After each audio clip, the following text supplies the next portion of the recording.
पुत्रों सहित द्रुपद और केकय आदि का वध। संजय कहते हैं, महाराज, जब रात्रि के 3 भाग बीत गए और एक ही भाग शेष रह गया, उस समय कौरव तथा पांडवों में बड़े उत्साह के साथ युद्ध होने लगा। थोड़ी देर बाद चंद्रमा की प्रभा फीकी पड़ गई और पूर्व के आकाश में लाली घेरता हुआ अरुणोदय हुआ।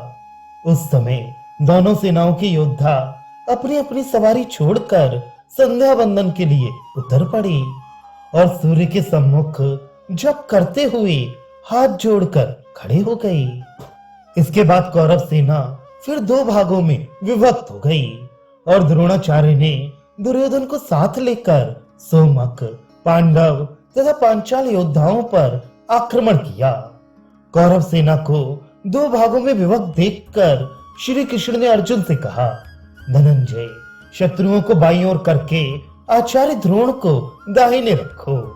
अर्जुन ने भगवान की आज्ञा स्वीकार करके वैसा ही किया।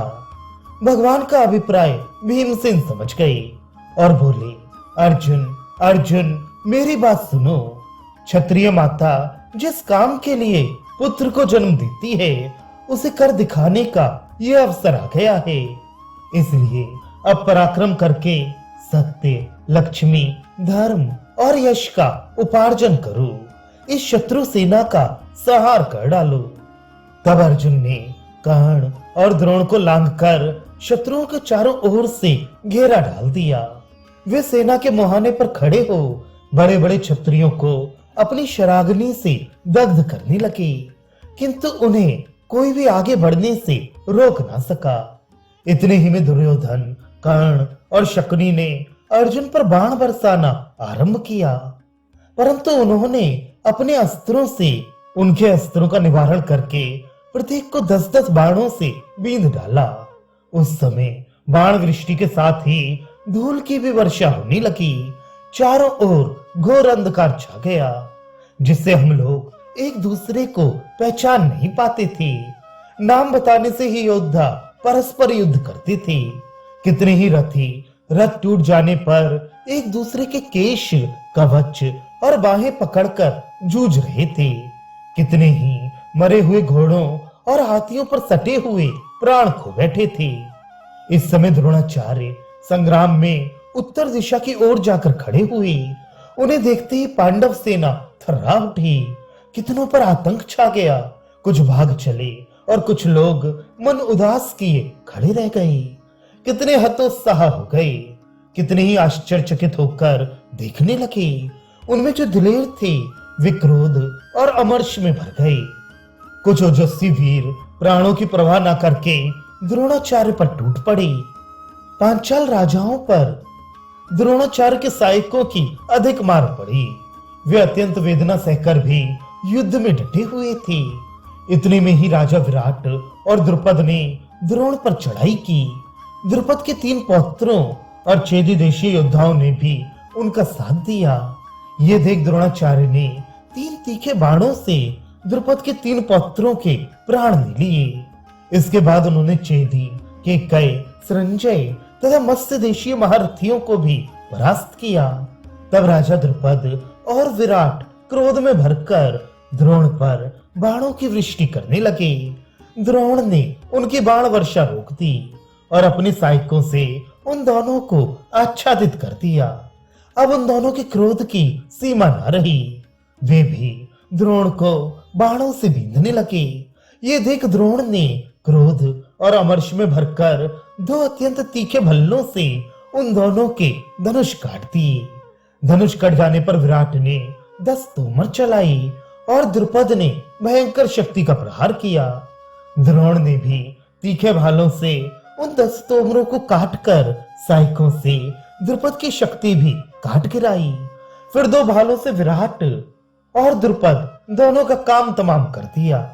इस प्रकार विराट, द्रुपद, केकय, चेदी, मत्स्य, पांचाल और तीनों द्रुपद पुत्रों के मारे जाने पर द्रोण का पराक्रम देखकर धृष्टद्युम्न को बड़ा क्रोध हुआ, साथ ही दुख भी। उसने महारथियों के बीच में ये शपथ दिलाई कि आज जो द्रोण को जीवित छोड़कर लौटे या द्रोण से अपमानित होकर बदला न लें। वे यज्ञ याग आदि करने तथा कुआं बावली बनवाने आदि के पुण्य को खो बैठे, उसका क्षत्रियत्व और ब्रह्म तेज नष्ट हो जाए। संपूर्ण धनुधारियों के बीच में ऐसी घोषणा करके धृष्टद्युम्न अपनी सेना के साथ द्रोण पर चढ़ाया। पांडव और पांचाल एक ओर से द्रोण पर बाण वर्षा करने लगे तथा दूसरी ओर दुर्योधन, कर्ण और शकुनी आदि प्रधान वीर उनकी रक्षा में खड़े हो गए। पांचालों ने अपने सभी महारथियों के साथ द्रोण को दबाने का पूरा प्रयत्न किया, किंतु वे उनकी ओर आंख उठाकर देख भी ना सके।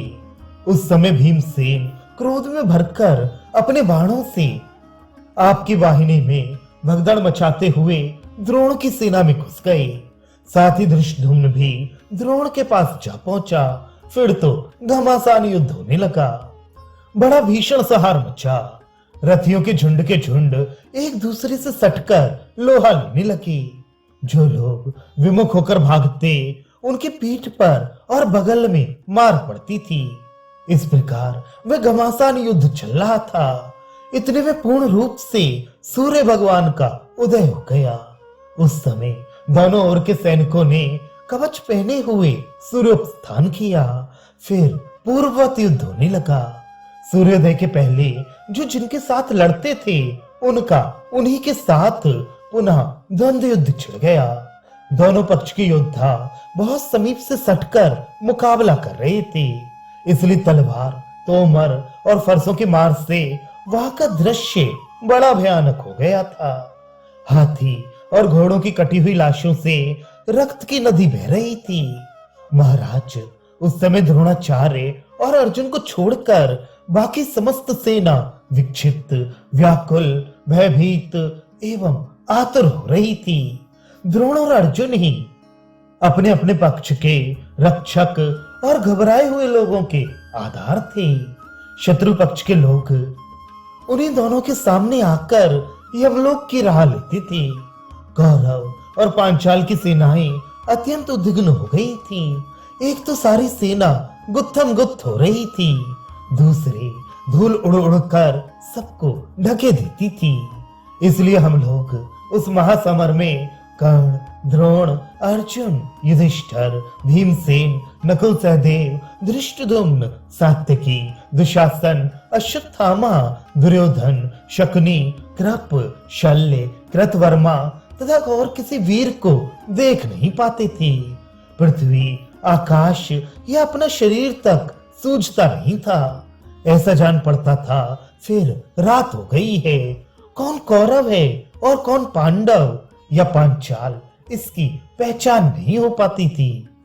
उस समय दुर्योधन और दुशासन नकुल, सहदेव के साथ भिड़े हुए थे। कर्ण भीमसेन से लड़ता था और अर्जुन द्रोणाचार्य से लोहा ले रही थी। इन उग्र स्वभाव वाले महारथियों का अलौकिक संग्राम चलने लगा। ये विचित्र गतियों से अपने रथों का संचालन करते थे। वह युद्ध इतना भयंकर और आश्चर्यजनक था कि सभी रथी चारों ओर खड़े होकर उसका तमाशा देखने लगे। माद्री नंदन नकुल ने आपके पुत्र को दाहिने कर दिया और उस पर सैकड़ों बाणों की झड़ी लगा दी। फिर तो वहां बड़ा कोलाहल हुआ। दुर्योधन भी नकुल को दाहिनी ओर लाने का उद्योग करने लगा, मगर नकुल से उनकी एक ना चली। उसने बाण वर्षा से पीड़ित कर उसे सामने से भगा दिया। दूसरी ओर क्रोध में भरे हुए दुशासन ने सहदेव पर धावा किया था। उसके आते ही माद्री नंदन ने एक भल्ल मारकर उसके सारथी का मस्तक उड़ा दिया। ये काम इतनी जल्दी में हुआ कि किसी सैनिक या स्वयं दुशासन तक को पता न चला। जब बागडोर संभालने वाला न होने से घोड़े स्वच्छंद होकर भागने लगे, तब दुशासन को मालूम हुआ कि मेरा सारथी मारा गया है। उसने स्वयं घोड़ों की रास ली और रणभूमि में युद्ध करने लगा। सहदेव ने उन घोड़ों को तीखे बाणों से मारना आरंभ किया। बाणों की मार से पीड़ित हुए घोड़े इधर उधर भागने लगे। दुशासन जब घोड़ों की रास लेता तो धनुष रख लेता और जब धनुष से काम लेता तो रास छोड़ देता था। इसी बीच में मौका पाकर सहदेव उसे बींधता रहा। ये देखकर कर्ण उसकी रक्षा के लिए बीच में कूद पड़ा। तब भीमसेन भी सावधान हो गए और वे तीन भल्लों से कर्ण की भुजाओं तथा छाती में घाव करके गर्जना करने लगे। कर्ण ने भी तीखे बाणों की वर्षा करते हुए भीमसेन को रोक दिया। फिर उन दोनों में तुमुल संग्राम होने लगा। भीमसेन ने गदा मारकर कर्ण के रथ का कुबर तोड़ डाला। उसके सैकड़ों टुकड़े हो गए। कर्ण ने भीम की ही गदा उठा ली और उसे घुमाकर उन्हीं के रथ पर फेंका, किंतु भीम ने दूसरी गदा से उस गदा को तोड़ डाला। फिर उन्होंने कर्ण पर एक बहुत भारी गदा छोड़ी, परंतु उसने बहुत से बाण मारकर उस गदा को लौटा दिया। लौटकर वह गदा पुनः भीम के ही रथ पर गिरी। उसके आघात से उनके रथ की विशाल ध्वजा टूटकर गिर पड़ी और सारथी को भी मूर्छा आ गई। इससे भीमसेन का कोप बढ़ गया और उन्होंने अपने सहायकों से कर्ण की ध्वजा, धनुष और भाता काट डाली। कर्ण ने पुनः दूसरा धनुष लिया और तीखे तीरों से उनके घोड़े, पाशव रक्षक तथा सारथी को भी मार डाला। रथहीन हो जाने पर भीमसेन नकुल के रथ पर जा बैठे। इसी प्रकार महारथी द्रोण तथा अर्जुन भी विचित्र प्रकार से युद्ध करने लगे। वे सेना के बीच विचित्र गतियों से रथ का संचालन करते हुए एक दूसरे को दाईं ओर लाने का प्रयत्न कर रहे थे। उस समय सभी योद्धा उन दोनों का पराक्रम देखकर चकित हो रहे थे।